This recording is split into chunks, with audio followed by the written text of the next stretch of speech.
Olá, nerds, geeks e afins! Estamos todos aqui rumando ao 10º episódio, também e último, da segunda temporada da série Expresso do Amanhã. Oh my god, it's beautiful. It's beautiful. Heads up. Got weather approaching. Let's go get our train back. Pois bem, pessoal, chegamos finalmente ao finalmente desta segunda jornada de Expresso do Amanhã. Naquelas que eu já tinha dito na resenha do episódio passado, os dois últimos episódios que foram apresentados juntos, eles não se conectam de fato, sendo esse então aqui o desfecho completo, mas olha só, uma certa diferença do que a gente viu no final da primeira temporada. Lembram que eu também comentei que os dois episódios foram exibidos juntos, lá no ano passado, mas o último, efetivamente, ele servia mais de gancho para uma segunda temporada do que um complemento para a primeira, porque literalmente foi o episódio 9 que tinha fechado todos os arcos de fato. Só que aqui, nesse episódio, a gente descobre que não há um gancho efetivo e consistente, bastante forte, que faça com que a gente, caramba, não poderei suportar meses e meses de espera para ver o que acontece a seguir, porque literalmente eles não deixam um gancho forte ao final aqui da segunda temporada. Inclusive, a série poderia muito bem ser cancelada aqui, que não sentiríamos muita falta de nada, porque o final dado, principalmente ao personagem da Melanie, meio que mata a série por completo. Na verdade, falando em Melanie, é o grande problema aqui então deste episódio. Primeiro que, logo de cara a gente descobre que ele está focado na personagem da Alex, que vamos relembrar, né? Ela já apareceu no final lá da primeira temporada, quando de uma maneira inusitada ela surgiu ali como a filha de Melanie. Que foi exatamente uma boa forma interessante de encerrar lá a primeira temporada. Aquele bom gancho de tentar descobrir, caramba, a filha dela está viva. E claro, o Will Forge, né, tinha voltado das trevas. Das trevas não, né? Ele apenas estava ausente efetivamente. Mas enfim, o que valia é que a série vendeu para a sua segunda temporada justamente essa relação entre mãe e filha. Uma filha que sempre considerou ela durante toda a temporada uma pessoa ausente, que literalmente a abandonou à míngua, mas foi salva pelo grande e benevolente Will Forge. Então sim, a Alex era uma personagem importante aqui na segunda temporada, mas, para falar a verdade, ela não foi muito bem explorada efetivamente em termos de construir esse personagem. Ele ficou assim mais ou menos, às vezes tinha um destaque aqui e acolá, mas ficava por aí. Mas isso, na verdade, acontece com quase todos os personagens aqui da série, inclusive com os seus protagonistas, que foi o que a gente realmente viu aqui, que a Melanie ela ficou ausente durante muitos e muitos episódios, e realmente só faltava esse último para ela, enfim, aparecer. Só que, claro, a gente descobre que não, né? Mas de qualquer forma. Bom, ainda falando sobre a Alex, lembra que eu comentei na resenha do episódio passado que ela tinha sido presa meio que para justificar uma linha de ação que ia acontecer aqui no episódio derradeiro? É justamente por causa disso, porque ela precisava estar ali dentro da sua celinha, coisa que ela já está acostumada, como ela comentou, né? Só para encontrar Layton e Ruth, que já se evadiram lá do pântano, pois é, da usina de compostagem. Só para isso, na verdade. Dá até para imaginar a discussão na sala de roteiristas. Puxa, como é que o Layton e a Ruth vai avisar para os outros que já estão em combate para tomar de novo o trem? Ah, talvez alguém esteja lá. Qual personagem pode já comunicar para todo mundo? Ah, vamos colocar a Alex. Mas como a gente vai colocar a Alex lá para eles poderem encontrar? Ah, vamos prendê-la uma celinha. Mas como? Para quê? Ah, vamos dar uma informação assim impactante que o Will Forge vai ficar puto da vida com ela e vai mandar ela pra cela. Ok. Então, fala que ele matava um monte de gente lá antes. Foi isso. Basicamente foi essa construção que eles fizeram para uma coisa se conectar à outra e não ficar tudo forçado. Quer dizer, não ficar tudo forçado, né? Depois que eles fizeram o uso daquele grande recurso de se valer de uma mensagem dentro de uma caixinha de batom jogado numa privada, acho que a série pode fazer qualquer coisa. Enfim, o que vale é que ela realmente encontrou os dois, que conseguiram sair lá do pântano, matando lá o sujeito que estava lá, que havia ajudado eles, inclusive, né, dando aquele 1 minuto de conversa entre Josie e Layton em momentos anteriores. Mas fazer o que, né? Precisava de uma cena de ação, Ruth toda ali, né? Meio Ramboa. Duro de matar também, né? Enfim, o que importa é que a personagem da Ruth se transformou nessa coisa meio esquisita que não combina lá muito com ela. Se ela ficasse com nojinho o tempo todo daquelas coisas que estavam ali no pântano, acho que estaria mais ok. Mas ela ficar assim toda poderosa, assim, realmente acho que não combinou lá muito com ela, porque ela meio o personagem que atua ali por baixo dos panos, naquelas que eu sempre digo, né? Personagens que valorizam o contexto geral, por exemplo, ela sempre trabalhava para o trem, não para os poderosos, de fato, é sempre mais útil para o texto esse tipo de conduta. Mas fazer o quê? Quiseram mudar, mas não tem problema. Depois ela volta ao normal na terceira temporada, com certeza. Bom, e aí claro começam as maluquices típicas da série. Lembrando, né? Efetivamente, onde estava Layton e Ruth? Bom, o pântano, na verdade, a gente não sabe em que posição exata que fica lá nos 34 vagões da Big Alice. A gente não tem nenhuma noção. Mas, de qualquer forma, eles foram até a locomotiva. Lembra daquela exata passagem? Inclusive, quando encontraram a Alex ali detenta, a Ruth comentou, estamos na parte inferior da locomotiva da Big Alice. Pois é. Ou seja, ele está numa ponta e depois ele vai parar lá na outra ponta em questão de tempos depois. A gente não sabe também quanto tempo se passou, mas os dois literalmente cruzaram todos os 1000 e tantos vagões, os 1034. Mas espera, eles não estavam num regime de confinamento?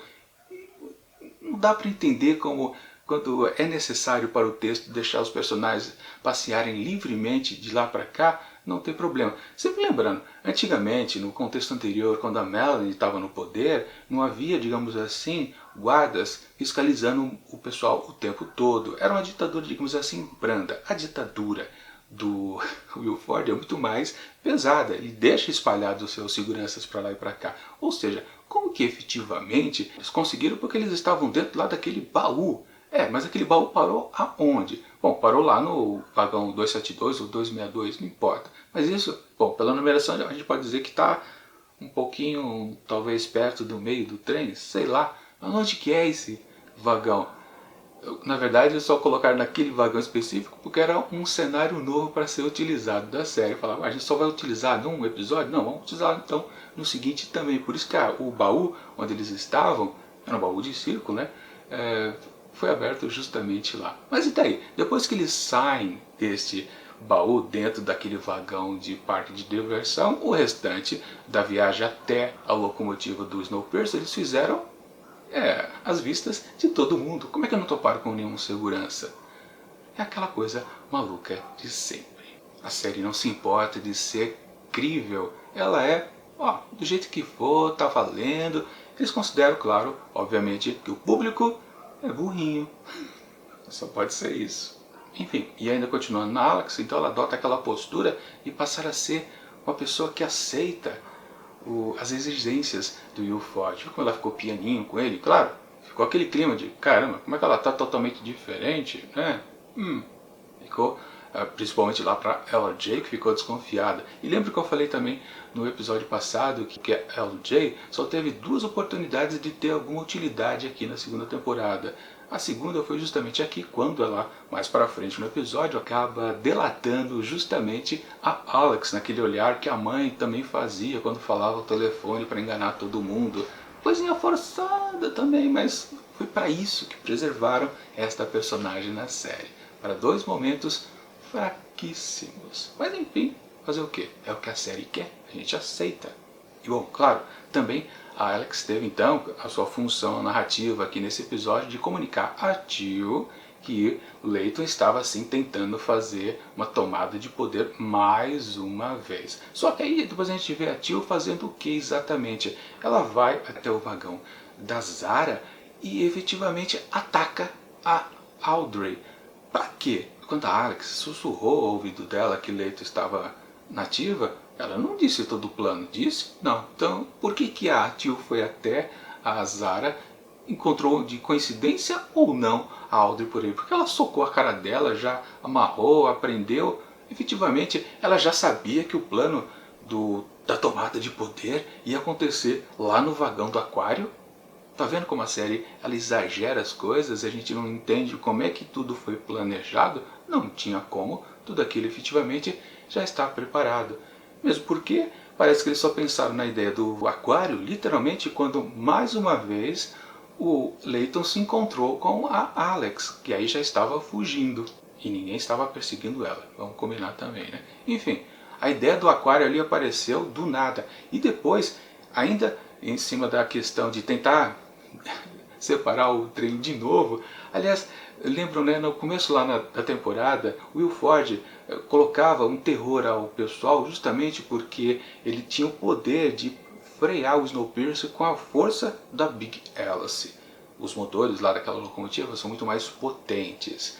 E tinha aquela questão, eles não podiam mais se separar. E depois de uma jogada de mestre, a Melanie fez o contrário, né? Ela destruiu as conexões que pudessem separar justamente uma coisa da outra. E aqui, o tempo todo, já existia uma maneira de separar as composições. Quer dizer, pelo menos a frente do Snowpiercer. Ou seja, existem vagões descartáveis. Eles falam literalmente, o vagão aquário, ele é projetado como um efetivo descarte quando necessário. Claro, é uma coisa óbvia de se pensar num trem tão extenso.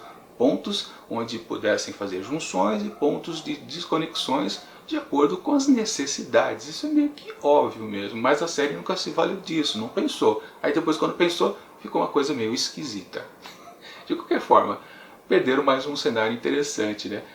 O cenário da escolinha, que foi perdido lá com os ricos desfenestrados, agora se perdeu o cenário do aquário. Para falar a verdade, né, só serviu de conexão para o personagem da Juju, que, aliás, não deu as caras aqui na segunda temporada. Não sei porquê, talvez a atriz não pudesse mais participar do show, mas, ok, não importou também, né? A tio arranjou outra parceira, não importa. Aliás, foi só por uma cena também, depois foi esquecido.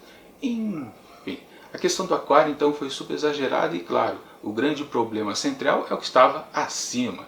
Já chego lá, eu estou me referindo, claro, ao personagem da Josie, que nesse episódio ganhou mãos mecânicas. E ela ficou conversando com uma personagem que não tinha aparecido antes, que também tem uma mão mecânica, e estava ensinando ela a dominar aquilo. Não dá para entender exatamente a aparição repentina dessa personagem. Talvez ela seja utilizada na próxima temporada, na terceira. Espero que sim, porque senão foi algo maluco. Quer dizer, com certeza, talvez exista alguma cena que foi cortada, deletada, onde já havia apresentação desse personagem antes. Porque senão ficou sempre, claro, outra maluquice. Mas claro, isso foi pensado, essa mão mecânica, justamente porque, sim, ficaria muito difícil a personagem ser efetiva em termos de ação com o cotoco ali, né? E era justamente o que eles queriam fazer com a personagem. Quer dizer, o planejamento dessa série é completamente maluco. Claro, quando eles reviveram a Josie era para alguma coisa, mas era para isso? E também como é que ela concordou em sair lá para fora? Ok, uma situação de ou vai ou você morre. Claro que ela faz a opção de realmente ir. Mas, ok, mas ela não está ainda efetivamente querendo ir lá para a ponta do Snowpiercer, dominar a locomotiva e matar todo mundo. Não, isso não. Mas, claro, ainda tem aquele absurdo que aquela braço direito do Will Ford, a Six, acho que é esse o nome dela, né? Fala pro Ben o que efetivamente alguém que está lá em cima do trem está fazendo. Não é aquela fundista que foi salva por Will Ford. Ela entregou todo o jogo, um absurdo total. Agora, de novo, como é que o Ben sabia que toda a ação de retomada de poder ia acontecer no vagão aquário? E o que efetivamente Josie poderia colaborar com isso? Não dá para saber. Mas falaram naquele sistema lá de rádio. Pode ser que sim, pode ser que não. Quem manjava daquilo mesmo era a Melanie, não era a Ruth, não era o Layton. Mas talvez, claro, ele tenha visto ela fazer em outro episódio, porque ele não foi fazer a mesma coisa. Digamos, ou seja, a série não explica. A gente precisa inventar uma solução para tentar entender como é que todo mundo armou esse plano mirabolante que acontece sim lá no vagão aquário. Bom, e claro, quando acontece, né, então, justamente a ação da Josie, que é começar a perfurar aquilo, para quê? Se efetivamente a ideia era desconectar as coisas, que o outro lá, o personagem, eu sempre esqueço o nome dele, é Bok, eu acho que é Bok, né? Ou Bozi, não sei, é um nome russo, né? Que é um apelido na verdade. Ele não consegue porque chegam as forças de segurança, ele não consegue fazer as desconexões eletrônicas, físicas, ou sei lá, mais o que. Como é que então o Ben sabia que, não, Josie, fura aí, porque o cara lá de baixo não vai conseguir? Outra coisa absurda que aconteceu no episódio. Furo de roteiro, claro, não tem como o Ben chegar com o plano B, ele nem sabe qual é o plano A. Que era o outro por baixo ali no subtrem. Um absurdo total. E como eu disse, né? Por que a Jill agrediu a Audrey lá na cena anterior? Porque ela já sabia que ela ia ser usada como moeda de troca? Ou seja, não faça mal a Zara porque eu tenho a Audrey aqui. Não tem sentido esse jogo de forças entre os dois personagens, o Layton e o Will Forge. Completamente forçada aquela cena também. Bom, no fim a gente vê aquela destruição monstruosa do vagão aquário que você pensa, caramba, um efeito interessante. Depois, claro, você lembra das suas aulas de físicas que você não gostava na escola, e sim, quando a água congela, ela se expande ali, é um aquário, ou seja, um volume enorme de líquido. Quando efetivamente ele se expandir de maneira repentina, claro, causa uma grande explosão, digamos assim. Mas, peraí, é água ali em cima do vagão, não é todo água embaixo, ele é puro aço. Como é que ele explodiu completamente? Não tem lá muito sentido também, mas claro, conseguiram fazer a desconexão das duas partes do trem. Mas você precisa lembrar uma coisa também que quanto tempo se passou entre uma coisa e outra. Lembram que eles estavam quase resgatando a Melanie, mas o Will Forge estava acelerando toda a composição, enquanto que o Javier estava freando lá o trem, naquele jogo de forças. Quanto tempo que essa briga entre acelerar e frear aconteceu? Durante quantos minutos? Eu falei certo? Não, quem estava acelerando era o Will Forge ali na locomotiva da Big Alice. Lá na frente era o Ben que estava freando, né? Porque o Javier já tinha sido morto, né? É aquela salada lá total e restrita. Pois é. Aí eu me lembrei de uma coisa, né?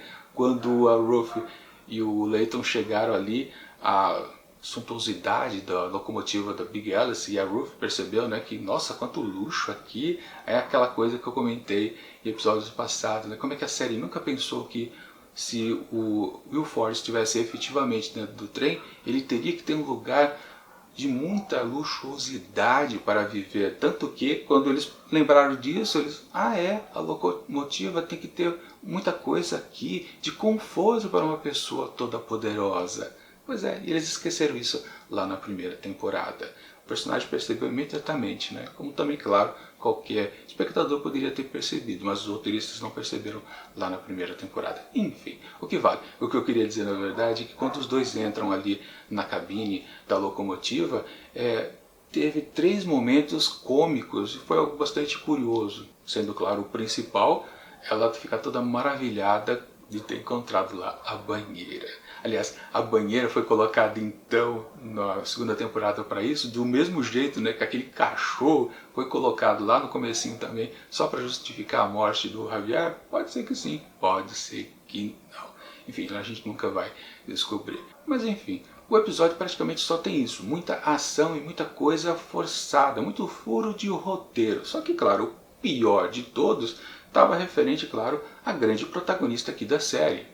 Co-protagonista, na verdade, porque o Layton é o grande, com certeza a série considera que ele é o protagonista da série e a Melanie é apenas uma coisinha um pouquinho inferior, tanto que fez questão de dispensar a participação desse personagem e da atuação da Jennifer Connelly durante 5 episódios. Pois é, na verdade só os 3 primeiros ela participa, mas uma atuação bem reduzida, porque ela foi reduzida apenas a uma maquinista / cientista, ela não tinha mais poder nenhum. Depois ela ficou 2 episódios ausentes e retornou naquele onde ela brilhou, estrelou completo.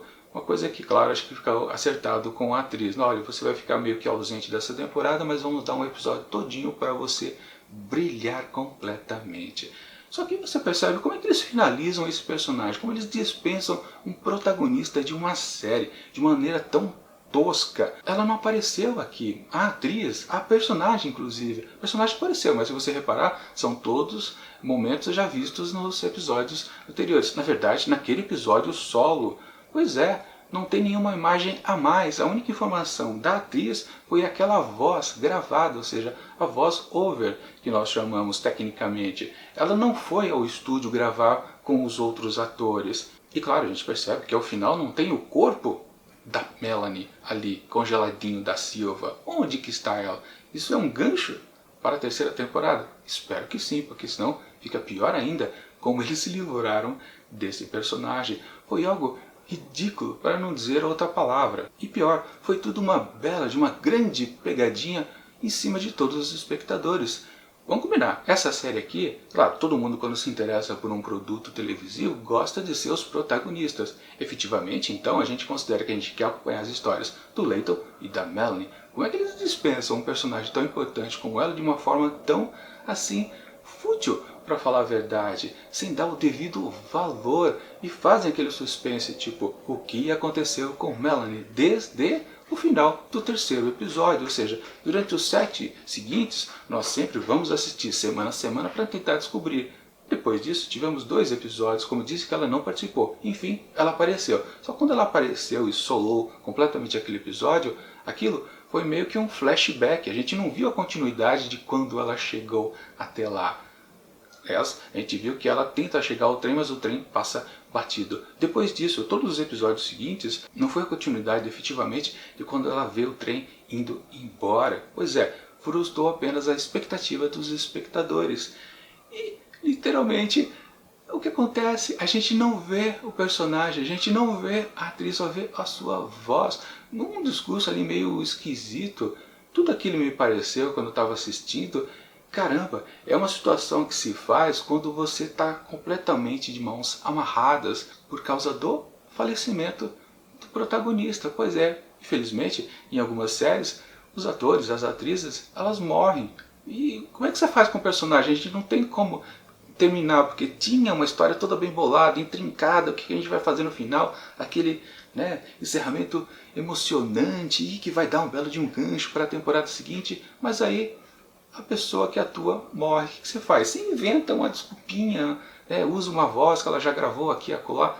Ficou essa sensação. Mas não, a Jennifer Connelly está bem, ela está ótima, pelo que eu saiba. A atriz não teve nenhum problema de saúde para terminar a gravação. Ou será que teve? A gente não tem condição de saber. Mas que foi esquisito, todo o tratamento dado a ela, isso foi, com certeza. Inclusive quando a gente percebe que pelo menos um episódio ou 2, depois que ela ficou ausente do show, foram quase que fillers, forçado, meio que para preencher espaço.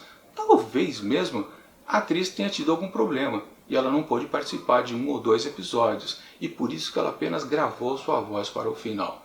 Talvez, a gente não tem certeza disso. Eu tentei descobrir quando foi gravada a segunda temporada, mas eu não descobri. Sempre lembrando que ela foi exibida antes de completar 1 ano de exibição da primeira temporada. Algo bastante esquisito. Talvez eles até anteciparam a exibição para não vazar que ela não participaria dos episódios finais.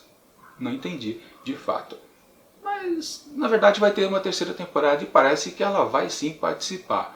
Aí fica aquele mistério. Ela alcançou então a zona quente lá através dos buracos dos ratos? Provavelmente. Lembrando, teve um momento onde a gente vê o Leighton ele entrando lá naquele buraco na parede onde os ratos surgiam. Ou seja, de fato ele sabe que existe um lugar realmente quente. Claro, estava nos diários dela que ela deixou para a filha.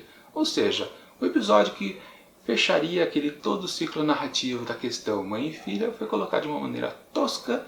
O sentimento então da atriz ali que faz a Alex também foi um pouco fraco, porque não tinham com o que trabalhar. Ela está contracenando com um diário, não está contracenando nem mesmo o corpo da mãe congelado que nem um picolé. Não tem como ajudar aí, com certeza não. Ou seja, todo esse episódio aqui é um desastre narrativo. Ele não sabe vender o peixe que ele criou durante todos os episódios anteriores. Literalmente é uma frustração, uma atrás da outra, com coisas forçadas, planejadas para serem completamente absorvidas pelo público de maneira tipo, não pensem, por favor, se vocês pensarem um pouquinho, 2 segundos a mais, vocês estragam o que eu escrevi aqui para vocês.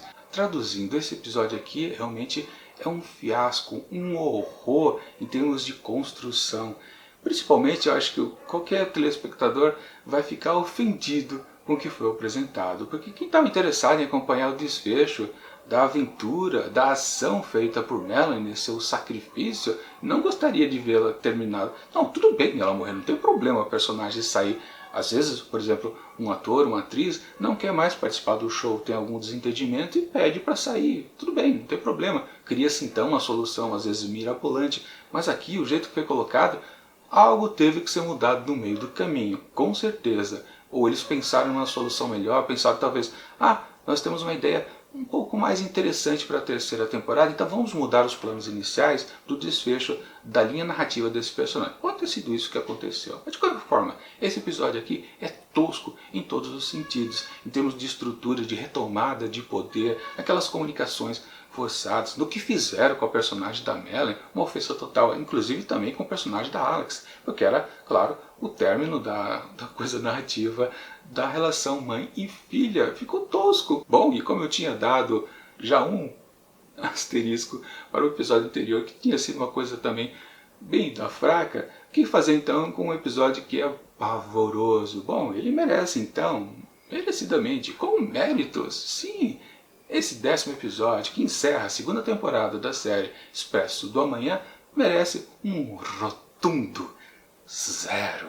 Pois é, isso aqui é uma aula de como não se escrever um roteiro de uma série de TV, ou de qualquer coisa, pode até ser de uma peça na escolinha da sua filha. Bom, antes de me despedir, vamos combinar que semana que vem eu vou fazer uma resenha a respeito de toda a segunda temporada, na verdade, de Expresso do Amanhã. E, portanto, conto com a visita de vocês por aqui. É isso.